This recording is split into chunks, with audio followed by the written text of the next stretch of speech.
The laminating station contains an upper unit for the front of the card and a lower unit for the back of the card. Both units have a cassette, cutter, transfer roller, blue transfer guide, and heated roller.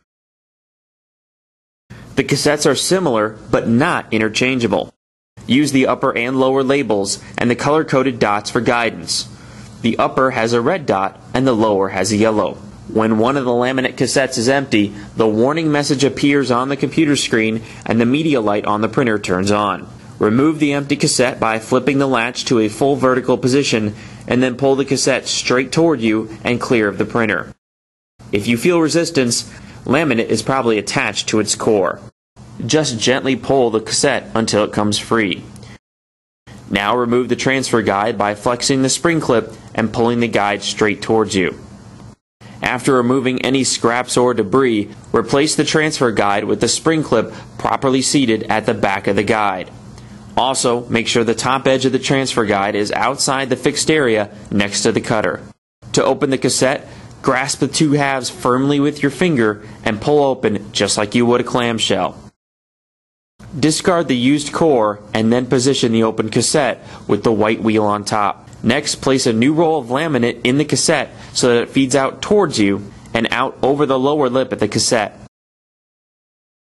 Then pull out a few inches of laminate so that an inch extends outside the cassette and then close it.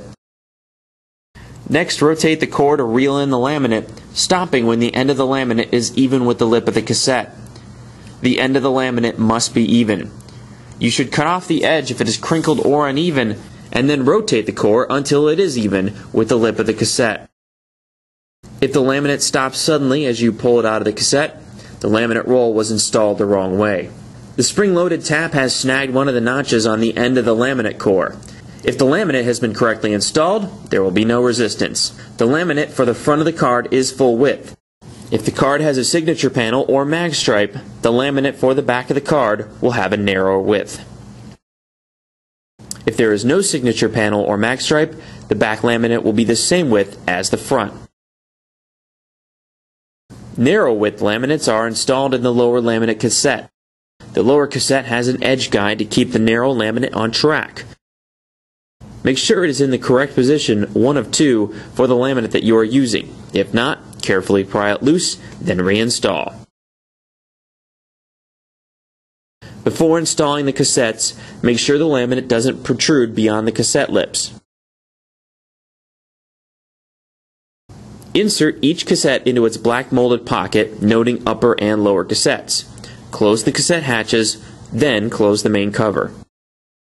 Laminate will automatically feed from the just loaded cassette, followed by cutting actions to free patches of laminate onto the transfer rollers. If you don't hear the laminate being fed automatically, press the laminate button. For other service questions, call Rayco Card Solutions at 1-866-940-RAYCO or visit us on the web at www.raycocard.com.